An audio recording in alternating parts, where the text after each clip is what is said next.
Very good morning, students. Myself, Dr. Avnish Sharma, Associate Professor in MLV Government College, Bhilwara. हम लोग BSc part third में जो paper third है physical chemistry का, उसका जो केमिकल काइनेटिक्स वाला पार्ट है, रासायनिक बल गतिकी वाला, वो पढ़ रहे थे। और उसमें हम रेट ऑफ द रिएक्शन के बारे में जान चुके थे।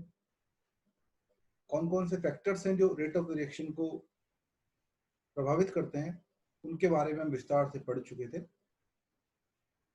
लास्ट चैप्टर में हम लोग पढ़ रहे थे, दो टॉपिक हमने शुरू किए थे एक साथ में ही, जिसमें एक टॉपिक हमने पढ़ लिया था।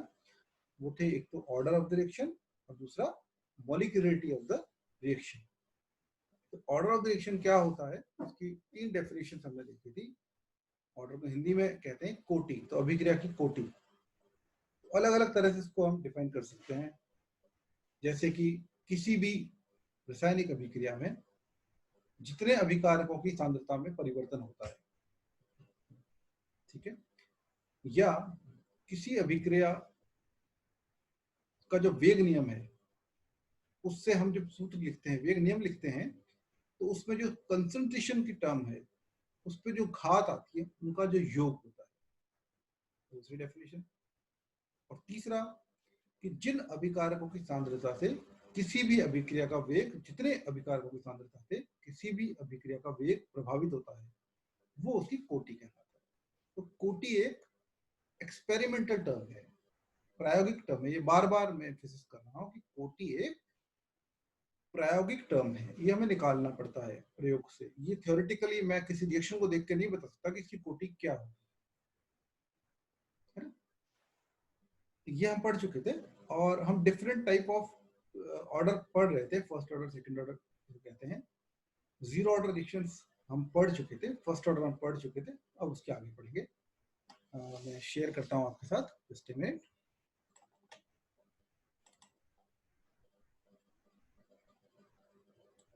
हाँ, ये हम पढ़ रहे थे। कोटि के बारे में हम जान चुके थे कि एक प्रायोगिक पद है, इसका मान शून्य हो सकता है, मान भिन्न भी हो सकता है, ऋणात्मक भी हो सकता है। देन शून्य कोटि की अभिक्रिया, ब्रीफ में अगर दोबारा रिपीट करें तो ऐसी अभिक्रिया है जिनमें कि अभिक्रिया का वेग किसी भी अभिकारक की सांद्रता पर निर्भर न हो। उदाहरण में देखा था कि प्लैटिनम कैटेलिस्ट है, उसके ऊपर अमोनिया हाई प्रेशर में अधिक के दाब पे डाली जा रही है। एक समय आएगा जब इसकी पूरी सरफेस को अमोनिया घेर लेगी, उसके बाद कोई सरफेस पे जगह नहीं बचेगी जिस पर कि अमोनिया आके और रह सके और रिएक्शन हो सके। उसके बाद कितनी भी अमोनिया इसके ऊपर प्रेशर से आप डालो, अल्टीमेटली क्या होगा, रिएक्शन जो स्पीड है वो कांस्टेंट हो जाएगी। तो रिएक्टेंट पे वो डिपेंड नहीं करेगी, है ना। इसके बाद एक एग्जांपल और देखा था हमने हाइड्रोक्लोरिक एसिड बनने का। ये जल के अंदर हो रही है, जल में घुली दोनों गैसेज है। जैसे HCl बनेगा, HCl भी जल में घुल जाएगी, ठीक है। अल्टीमेटली क्या होगी, उसका इकाई जो आयतन होता है वो स्थिर रहता है। तो इनकी कंसंट्रेशन से इस पर कोई फर्क नहीं पड़ेगा। देन फर्स्ट ऑर्डर रिएक्शन, ये रिएक्शन भी हम पढ़ चुके थे। ऐसी अभिक्रिया है जिनमें कोटि प्रथम हो, ठीक है, जिनमें वेग नियम है। ये वेग नियम है, सपोज इसकी जो कंसंट्रेशन टर्म है, इसकी घात का योग 1 हो। जैसे यहाँ पर घात का योग क्या है, 1 है। ये फर्स्ट ऑर्डर रिएक्शन है। लेकिन इस रिएक्शन में ये था कि इसमें 2 मॉलिक्यूलरिटी है। जैसे मॉलिक्यूल कितने हैं, इसमें 2 हैं। तो यहाँ भी हमने एक इंपॉर्टेंट टर्म पढ़ा था कि ऐसी रिएक्शंस जिनमें कि देखने में हमें लग रहा है कि ये सेकंड ऑर्डर रिएक्शन होगी। कैसे लग रहा है, क्योंकि हमें यहाँ 2 मॉलिक्यूल दिखाई दे रहे हैं, ठीक है। तो एक स्वाभाविक सा दिखता है, थियोरेटिकली लगता है कि ये द्वितीय कोटि की अभिक्रिया होगी, परंतु जब इसका वेग नियम लिखा गया, जो कि एक्सपेरिमेंटली लिखा जाता है ना, एक होता है एक्टिव मास लॉ से और एक होता है वेग नियम। तो वेग नियम एक्सपेरिमेंटली आता है। तो इसके बाद इसकी मैकेनिज्म दी गई। मैकेनिज्म में कहा गया कि 3 पदों में संपन्न होती है।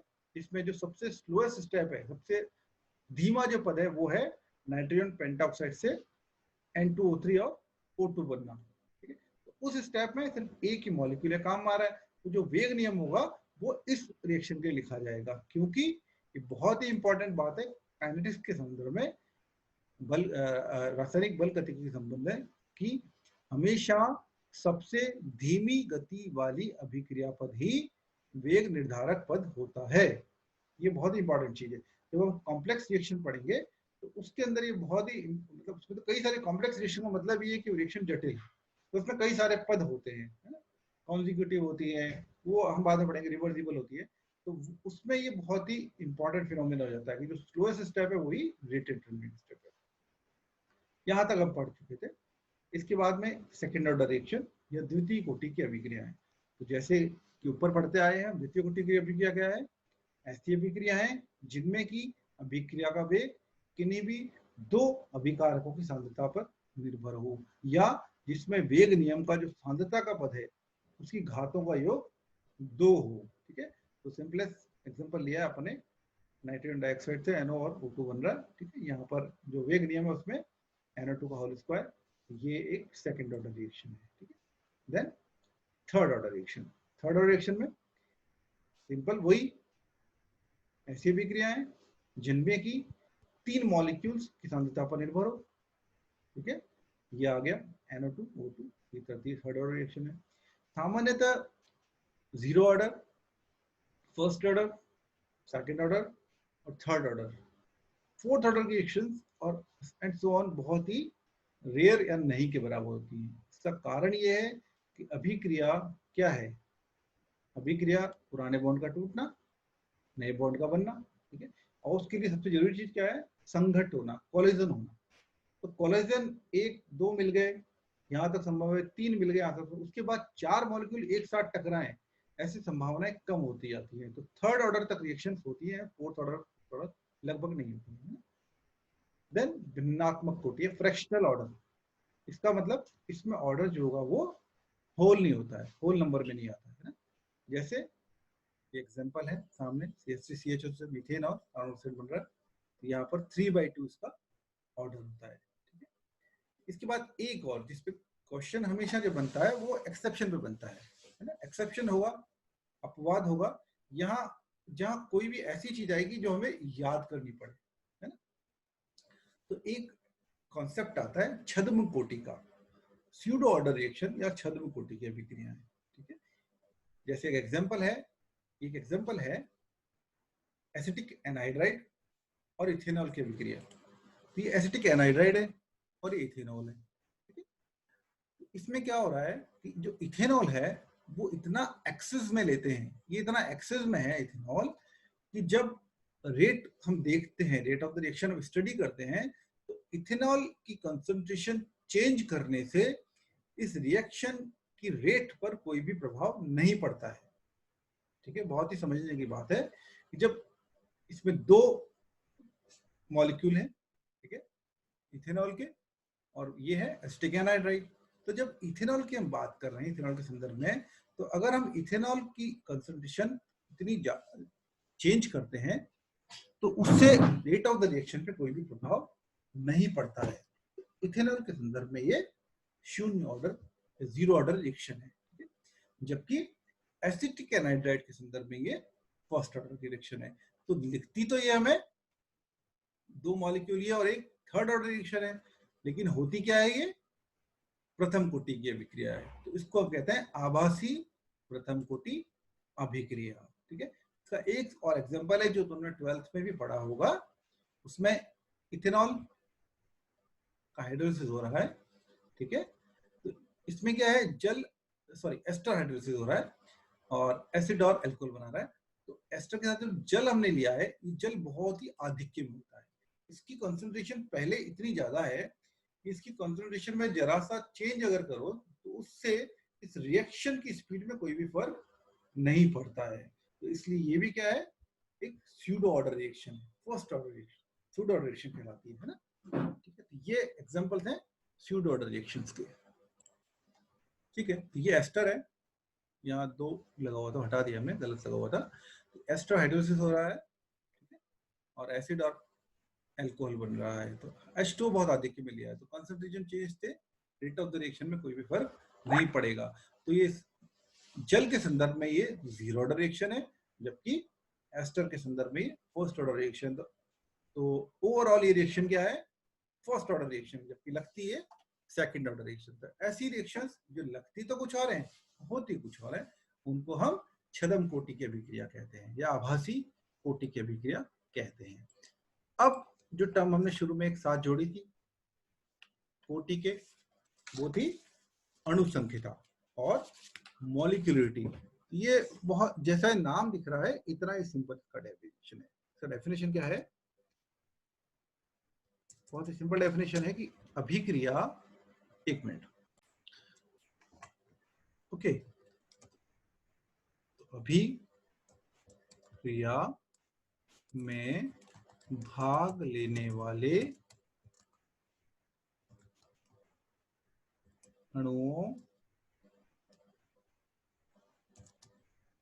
की संख्या, बहुत ही सिंपल डेफिनेशन है कि अभिक्रिया में भाग लेने वाले अणुओं, इसमें और जोड़ लो, अणुओं के साथ और प्रोबेबिलिटी होती है, आयनों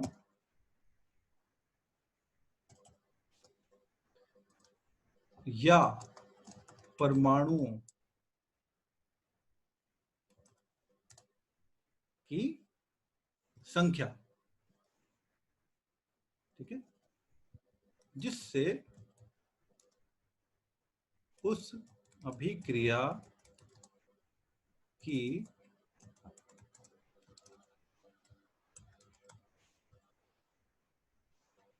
स्टोइकियोमेट्रिक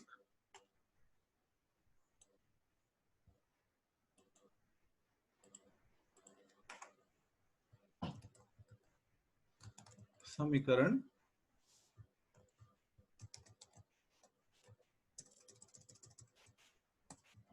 दर्शाया जाता है।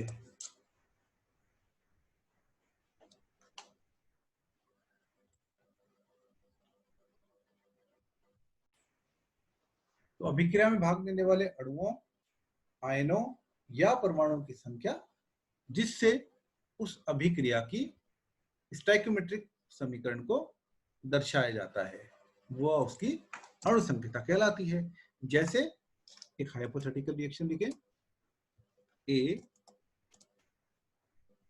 प्लस B, ठीक है, सिंपल रिएक्शन बिल्कुल, गिव्स सपोज प्रोडक्ट P। ये रिएक्शन है और एक छोटा सा सवाल पूछे यहाँ पर कि इसकी मॉलिक्यूलरिटी क्या होगी रिएक्शन की, ठीक है। तो अगर डेफिनेशन में बात करें तो अभिक्रिया में भाग लेने वाले अणु की संख्या, कितने अणु भाग ले रहे हैं यहाँ पर? एक A है और एक B है, तो इसकी मॉलिक्यूलरिटी क्या होगी? मॉलिक्यूलरिटी इज इक्वल टू क्या होगी? That is equal to 2 simply. ऐसे ही सपोज कोई रिएक्शन है, ऊपर से उठा लेते हैं, मान लीजिए ये रिएक्शन है सपोज, हाँ, इस रिएक्शन की मॉलिक्यूलरिटी की बात करें तो कितने मॉलिक्यूल भाग ले रहे हैं यहाँ पर? 1 और 2, तो इसकी मॉलिक्यूलरिटी क्या हो गई? मॉलिक्यूलरिटी हो गई इसकी इक्वल टू 3। जबकि इसकी ऑर्डर ऑफ द रिएक्शन क्या है? अगर हम ऑर्डर की बात करें तो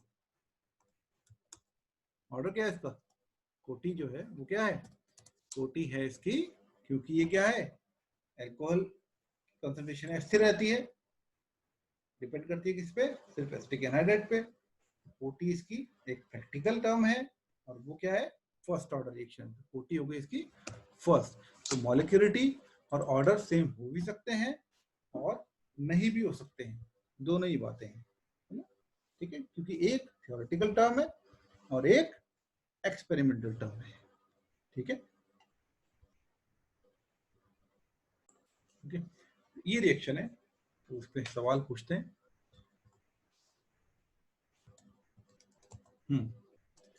क्वेश्चन है कि इसके लिए मॉलिक्यूलरिटी और ऑर्डर बताओ, ठीक है। आंसर क्या होगा? इसके लिए मॉलिक्यूलरिटी हो गया या अणु संख्या, वो तो हो जाएगा कितना? एक मॉलिक्यूल ये है, एक मॉलिक्यूल ये है, तो मॉलिक्यूलरिटी हो गया इसके लिए 2, ठीक है। What is the order of reaction? Order of reaction हम आगे ऊपर देख चुके हैं। H2 क्योंकि आधिक्य में है तो इसकी कंसंट्रेशन बदलने से इसकी reaction rate of the reaction पे कोई फर्क नहीं पड़ेगा, ठीक है। H2 के संदर्भ में तो जीरो ऑर्डर रिएक्शन है, जबकि एस्टर के संबंध में फर्स्ट ऑर्डर रिएक्शन है। तो ओवरऑल क्या है? स्यूडो ऑर्डर रिएक्शन है, दैट इज ए आभासी एक अणु फर्स्ट ऑर्डर रिएक्शन, ओके। तो ऑर्डर ऑफ द रिएक्शन क्या है इसका, दैट इज इक्वल टू 1। तो इस तरह ओटी और ऑर्डर में अंतर है, ठीक है। ऑर्डर एक एक्सपेरिमेंटल क्वांटिटी है, जबकि मॉलिक्यूलरिटी एक थ्योरेटिकल क्वांटिटी है। ऑर्डर 0 हो सकता है, नेगेटिव हो सकता है, फ्रैक्शन में हो सकता है, जबकि मॉलिक्यूलरिटी के साथ ऐसा नहीं है। मॉलिक्यूलरिटी कभी भी 0 नहीं होगी, कभी नेगेटिव नहीं होगी, है ना। ये हमेशा पूर्णांक में ही होगी। तो ये दोनों के बीच में अंतर है। मॉलिक्यूलरिटी और ऑर्डर सेम हो भी सकते हैं किसी रिएक्शन के लिए, और नहीं भी हो सकते। ओके, तो मेरे हिसाब से, मेरे ख्याल से अब आपके लिए मॉलिक्यूलरिटी और ऑर्डर, ये दोनों चीजें क्लियर हो जानी चाहिए।